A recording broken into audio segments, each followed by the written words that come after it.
अस्सलाम वालेकुम, मतीउल्लाह जान MJ TV। मेरे साथ मौजूद हैं एडवोकेट सलाहुद्दीन अहमद।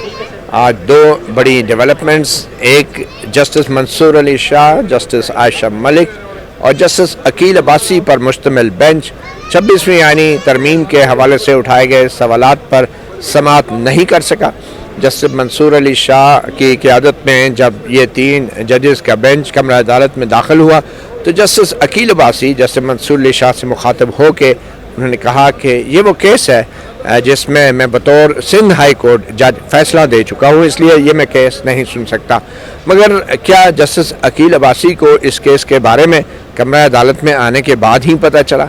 मगर जो भी हो, आज जस्टिस मंसूर अली शाह ने बड़ा ही वाज़ेह और ठोस हुक्मनामा जारी किया है जिसमें कहा गया है कि जो पुराना बेंच था जस्टिस इरफान सादिक और जस्टिस आयशा मलिक के साथ, वो बेंच पीर के दिन बहाल किया जाए और ये केस पार्ट हर्ड है और पीर के दिन पुराने बेंच के सामने इसी केस को लगाया जाए। तो एडवोकेट सलाहुद्दीन अहमद, इस केस में चूँकि आप वकील थे, ये तो रात को ही हम बात कर रहे थे कि जस्टिस अकील अब्बासी के आने के बाद तो ये केस नहीं सुन सकता ये वाला बेंच।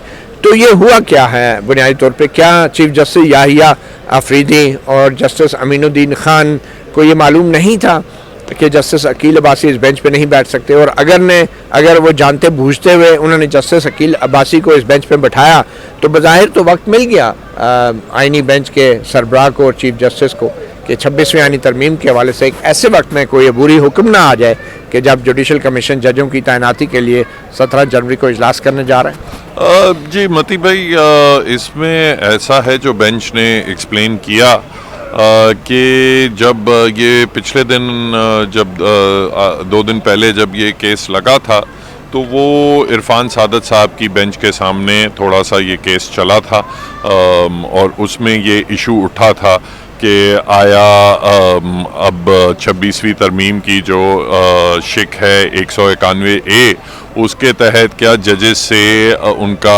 इख्तियार छीना जा सकता है कि वो किसी कानून को आइन के मुताबिक वो उसको टेस्ट करें, उसकी वायरीज देखें। तो ये इशू उस बेंच के सामने लगा था।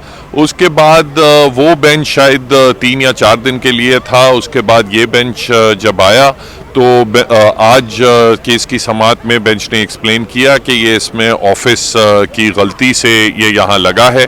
चूँकि नीचे फैसला जस्टिस अकील अब्बासी साहब का था तो नेचुरली ये उनके सामने केस नहीं लगना चाहिए था। ये ऑफिस की एक कोई मिस्टेक थी जिसकी वजह से फिर बेंच ने इसमें ये ऑर्डर किया है कि पीर वाले दिन 11:30 बजे ये जो पिछला बेंच था जिसमें जस्टिस इरफान सादिक साहब थे, उस बेंच के सामने ये पार्ट हर्ड मैटर जो है ये कंटिन्यू करेगा। उसमें उसके साथ साथ अटॉर्नी जनरल को CPC के 27A के मुताबिक उनको नोटिस दिया है क्योंकि एक अहम कानूनी नुक्ता उठता है इस मामले में। तो अब केस की मज़ीद कार्रवाई पीर को होगी।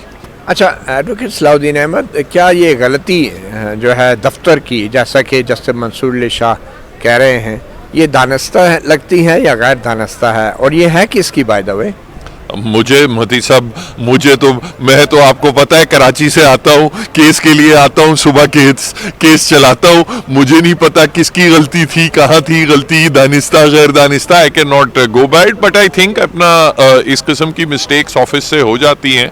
आई डोंट थिंक उसमें कोई इतना ज़्यादा ऑफिस की मिस्टेक थी या ये प्रैक्टिस एंड प्रोसीजर एक्ट के तहत बनाई गई पुरानी कमेटी की मिस्टेक थी जिसमें आप जस्टिस अमीनुद्दीन भी शामिल हैं, justice chief justice Yahya Afridi भी शामिल हैं और खुद जस्टिस मंसूर अली शाह भी उस कमेटी का जो है हिस्सा हैं। तो ये बेंच जो नया बेंच है जस्टिस अकील अब्बासी वाला, ये क्या उस कमेटी ने नहीं बनाया? सर मुझे इस चीज़ का इल्म नहीं है कि क्या कानून क्या प्रैक्टिस जो नॉर्मली जो रोस्टर्स बनते हैं वो रोस्टर्स तो प्रैक्टिस एंड प्रोसीजर कमेटी बनाती है, मगर कभी कभार जजेस कोई किसी ना किसी वजह से अगर शामिल नहीं होते तो उसमें फिर क्या प्रोसीजर है I don't know. But I don't think इस स्पेक्यूलेशन में या चेमगोइयों में पढ़ने की ज़रूरत है। द थिंग इज़ जहाँ भी केस लगेगा हम चलाएंगे।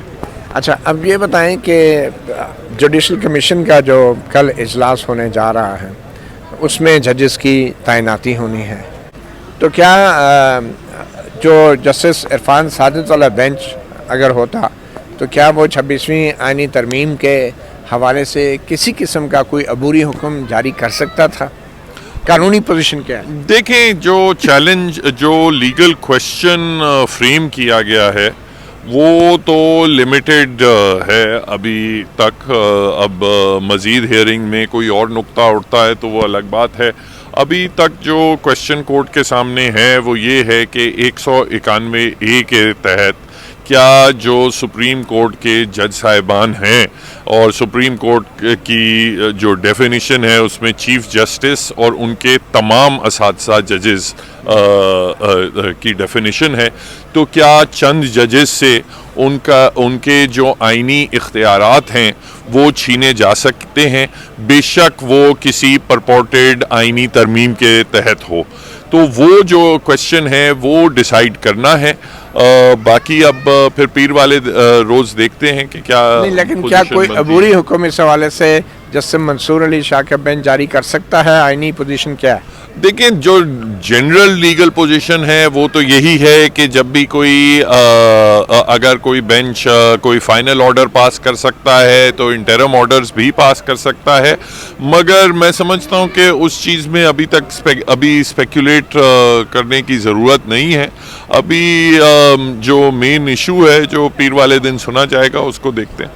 अच्छा, आज वकला के लीडरों ने भी प्रेस कॉन्फ्रेंस की और आप भी उस प्रेस कॉन्फ्रेंस में शामिल थे और आप लोगों का ये मुतालबा है कि जुडिशल कमीशन जो जजों की तैनाती करने जा रहा है उसका इजलास मुलतवी किया जाए जब तक 26वीं आईनी तरमीम की जो दरख्वास्तें हैं वो फुल कोर्ट के सामने नहीं लगाई जाती।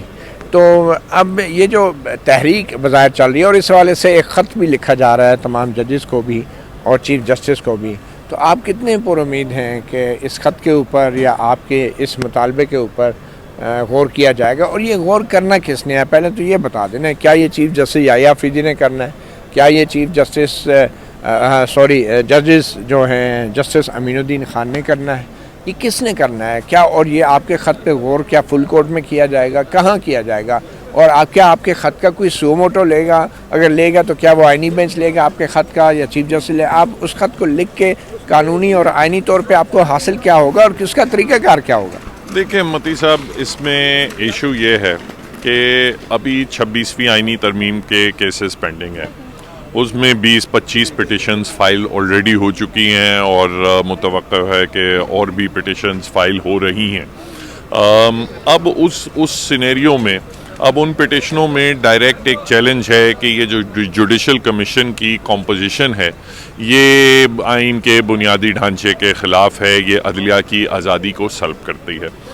अब उस सिनेरियो में अब जबकि मामला सब जुडिस है उसमें अब पांचों हाई कोर्ट्स में अगर कोई 50-60 से ज़ायद अपना वैकेंसीज़ हैं वो वैकेंसीज़ पुर कर ली जाती हैं और कल को जो सुप्रीम कोर्ट है वो ये फैसला कर देती है कि 26वीं तरमीम या इन टोटलिटी या उसका कोई हिस्सा जो है जो जुडिशल कमीशन के हवाले से जो उसका हिस्सा है वो गैर आइनी है, आइन के बुनियादी ढांचे के ख़िलाफ़ है, तो वो जजेस फिर वो उनकी जो तैनाती है वो नलिफाई हो जाती है।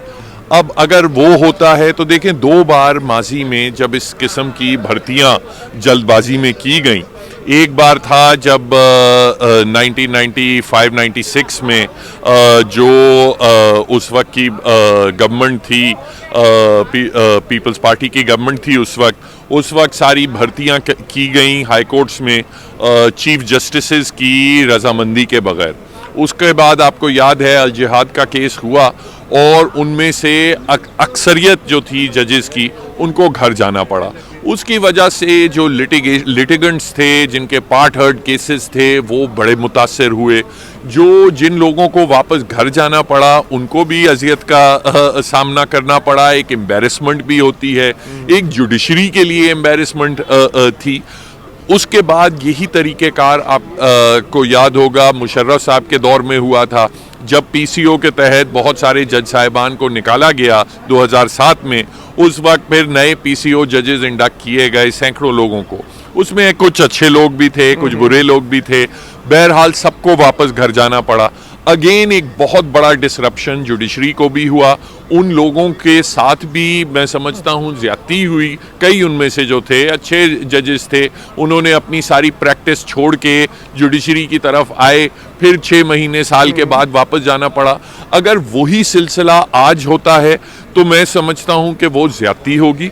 और सेंसिबल जो डिमांड है जुडिशल कमीशन से, जो जुडिशरी से है, वो ये है कि ये अपॉइंटमेंट्स करना इतनी अर्जेंसी की बात नहीं है, जितना कि आप 26वीं तरमीम का आप वन वे और दी अदर कहीं फैसला करें, उसके बाद आपने जो अपॉइंटमेंट्स करनी है वो करें। ठीक है, देखें जुडिशल कमीशन के अंदर आपके वकला तंजीमों को भी नुमाइंदगी दी गई है, जिसमें आपके प्रोविंशियल बार कौंसिल के भी एक नामज़द रुकन होते हैं, पाकिस्तान बार कौंसिल के भी एक नामज़द रुकन होते हैं, और फिर आपकी अपनी लीगल फ्रेटर्निटी के जजेस बैठे हैं। तो आप जुडिशल कमीशन को ख़त क्यों लिख रहे हैं? क्या ये चीज़ आपके बार कौंसिल के नुमाइंदे के ज़रिए कन्वे नहीं होने चाहिए जुडिशल कमीशन के इजलास में? देखिए, मैं समझता हूँ कि ये एक ऐसा इशू है जजेस की अपॉइंटमेंट और 26th अमेंडमेंट कि वो सिर्फ किसी एक नुमाइंदे या किसी एक रिप्रेजेंटेटिव की बात नहीं है, वो सारी पब्लिक की बात है। जुडिशल कमीशन भी जो है वो पब्लिक फंक्शनरीज़ हैं, जो जज साहिबान भी हैं वो भी पब्लिक फंक्शनरीज़ हैं। मैं समझता हूँ इसमें कोई ऐसी बात नहीं है कि उनको लेटर ना लिखा जा सके, या बिल्कुल उनको आगाह होना चाहिए कि वकला की कई मुंतखब जो नुमाइंदे हैं उनकी क्या राय है।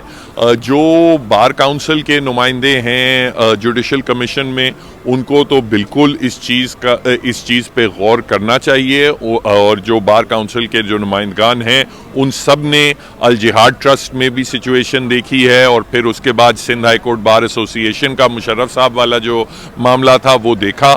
उन्होंने देखा, खुद देख चुके हैं कि वो जो इंडिविजुअल अपॉइंटीज़ थे उनके साथ क्या ज्यादती हुई, और जो जुडिशरी थी और लिटिगेंट्स थी उनको कितनी तकालीफ का सामना करना पड़ा।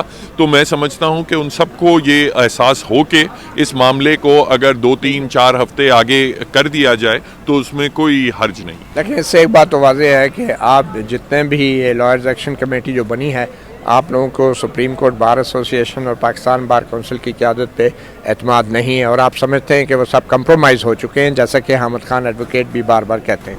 देखिए, definitely supreme court bar association का माँ सवाए कोई चंद एक जो उनके नुमाइंदगान हैं, मगर सुप्रीम कोर्ट बार एसोसिएशन का और पाकिस्तान बार काउंसिल के भी जो ज़्यादातर जो रिप्रेजेंटेटिव्स हैं उनकी जो परफॉर्मेंस रही है वो तसल्ली बख्श नहीं रही। आपने अभी हालिया दिनों में देखा कि जब मिलिट्री कोर्ट्स ने फैसले सुनाए और फिर उसके बाद आर्मी चीफ ने कुछ रिमिशंस दी, तो मेरी एटलीस्ट नॉलेज में तो शायद पहली बार होगा कि मिलिट्री कोर्ट्स के फैसलों और आर्मी चीफ के रिमिशंस को सुप्रीम कोर्ट बार एसोसिएशन, जिसने हमेशा मिलिट्री कोर्ट्स, मिलिट्री लॉज की, ये सिविलियन ट्रायल्स की हमेशा मुखालफत की है, वो उसी सुप्रीम कोर्ट बार से अब ये बात सुनने को मिले। पाकिस्तान बार काउंसिल का भी हमेशा अदलिया की आज़ादी के हवाले से एक बड़ा नुमाया रोल रहा है।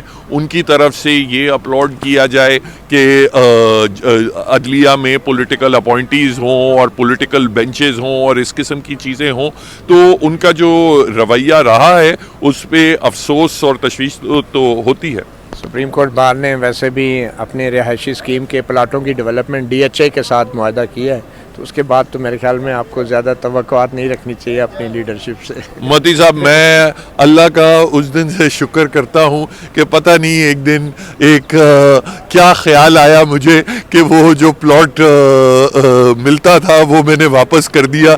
मैं रोज़ सुबह उठ के अल्लाह का शुक्र करता हूँ कि पता नहीं उसने कैसे मेरे दिमाग में ये बात डाल दी, इसलिए अक्सरियत उन्हीं के साथ है।